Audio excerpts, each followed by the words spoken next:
Hello and welcome to Your Questions Answered. In this video, Kirstie and I are going to answer your cyber resilience questions. My name's Daniel. I'm an engineer and I work at Digital Skills Education.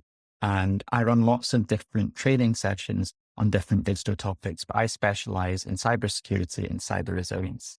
Joining me is Kirstie. Hello, I'm Kirstie. I'm the CyberScotland community lead at the Scottish Business Resilience Centre. So we provide organisations with tools and knowledge to become more resilient and mitigate against potential threats, both on and offline. And my role is to support organisations build their cyber resilience through a range of different activities. Great. Thanks for joining us, Kirstie, and answering the questions that we've got here. So let's jump straight into the questions. So the first question we've got is from Fiona, who is a Unison member. And Fiona asks, if an email has automatically gone into my spam folder, has it already been reported? Good question.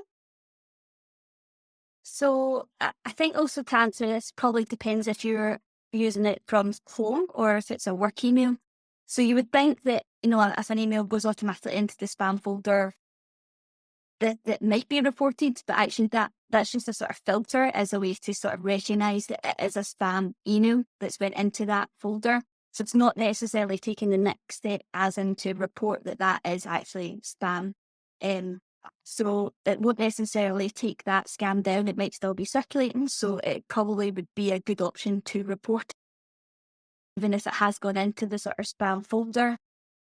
If you are at work doing this, it might be that you report it to your IT team and then they can keep an eye out for it. And then normally you would just delete the email. And if it's from a personal device, you can report any sort of suspicious emails, text messages and websites all to the National Cyber Security Centre. So they have the ability basically to take down any scam. And so you can forward basically that email to their address, which is report@phishing.gov.uk, and they'll analyse it. And then if it is suspicious, then they'll remove it. And they've done a really good job over that the past year or so. This is kind of a fairly new service, and they've managed to take down, I think, from when I last checked, probably 14 million scams. So I would definitely encourage you to report any suspicious emails that you come across. Yeah, it's a really good idea to report things, Fiona. So that's a good point. Just that it's going to your spam folder doesn't mean that no one else is then going to fall for it or get tricked or fooled into going on it. You want to report it to help other people. If you report it and it gets taken down, then that means someone else is maybe more vulnerable and sees the email later.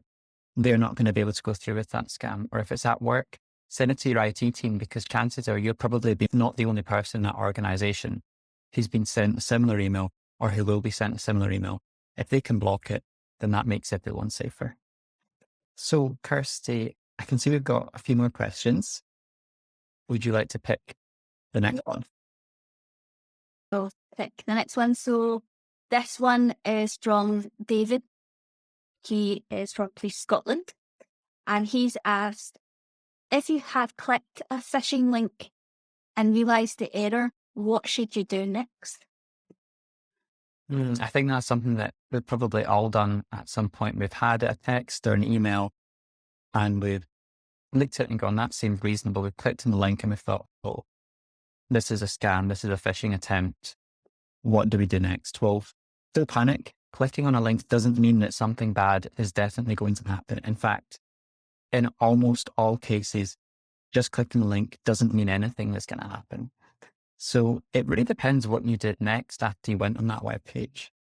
If you downloaded a file, then you need to be careful that that file maybe didn't have a virus or a Trojan or some other kind of malware in it. So a good idea would be run a virus scan on your computer if you've downloaded anything from that page. If it was something like it looked like a login page or there was a form or you gave it some personal information, you should change your password for whatever that service was. So whatever the password you typed in, you should change it on any websites that use that same password for it. If it was bank account details, contact your bank, get your account locked and get them to send you a new card, for example. And again, if it's at work, it's a good idea to report it to your IT team. They'll be able to kind of put an extra check on your account And it just means it'll just mean that they can kind of keep a closer eye on it in case someone else gets the same scam. You can also report web pages. Like Kirstie, you were saying that the National Cybersecurity Centre's phishing service, you can report web pages to as well. So you could send them to that same address. You could send them to report@phishing.gov.uk and they'll look into it. So let's have another question. What one should we go for? Okay, I didn't even get tricky ones. let's go for a question that's come in from a Citizens Advice Bureau, and it's about cookies. And the question is, why do external websites ask you to accept cookies? And is it safe to say yes when you get asked? Do you accept cookies? You're not a chocolate chip cookie thing then. Sadly not. So these are the sort of website cookies, I guess. So these are that little pop-up that says, do you accept the cookies when you visit a new website?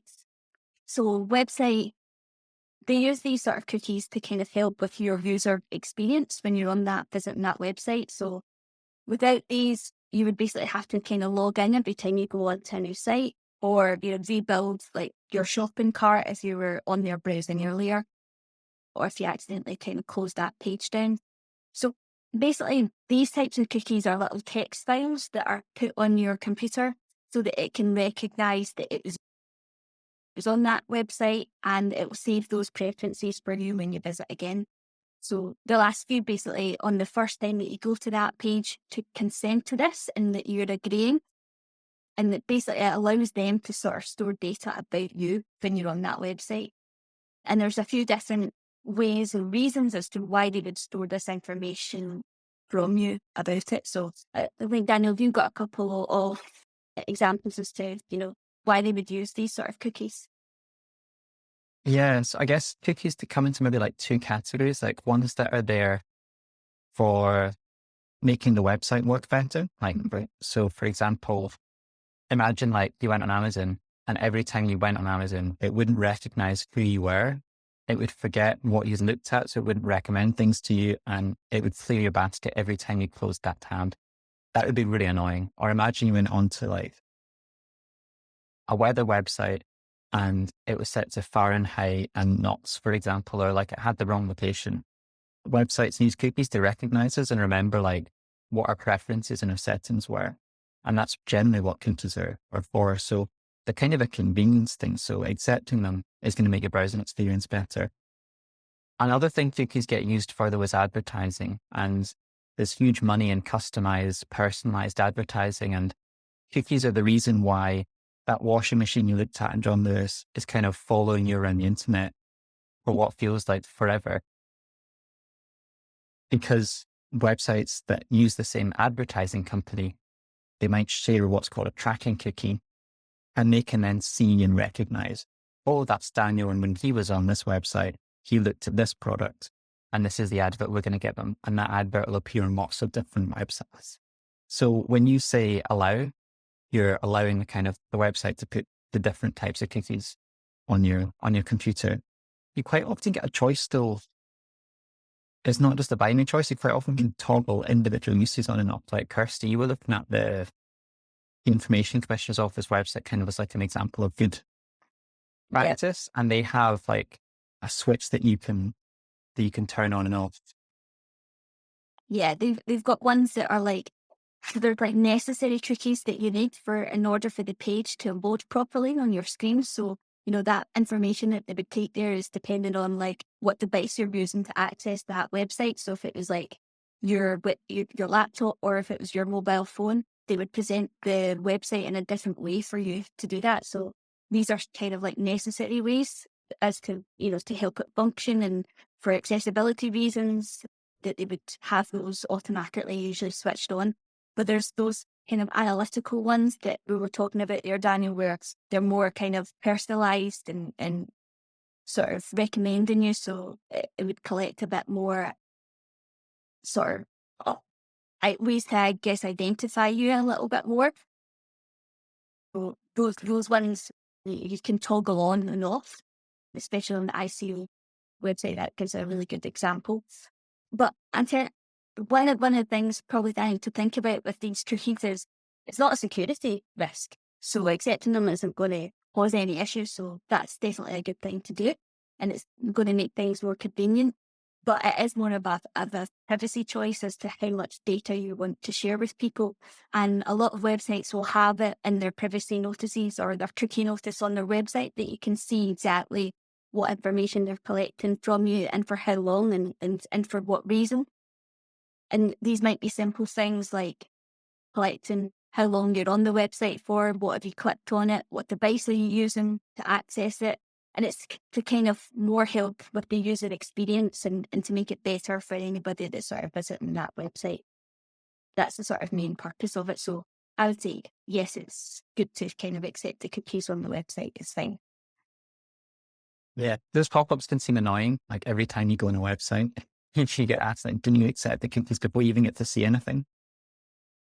But yeah, it is just kind of a consent question. It's not a security risk, but you might prefer to say no, for example, if you don't like the adverts following you around, for example. But often you can fiddle around with those settings. So it's really just a personal choice. It's not a security risk. So I think we have one more question. Yeah, I'll Oh, show this one out. okay. So this one is from Janet, and they're from Chapel Citizens Advice Bureau. And this one is, I usually clear my cookies after how I have been on the bank website, etc. Do I need to do this? So do they need to clear their cookies after they've been on a bank website, for example? Okay. So another question about cookies. So I would say it's probably a good idea every once in a while to clear out your cookies, because that then means you're not going to leave yourself logged in somewhere important.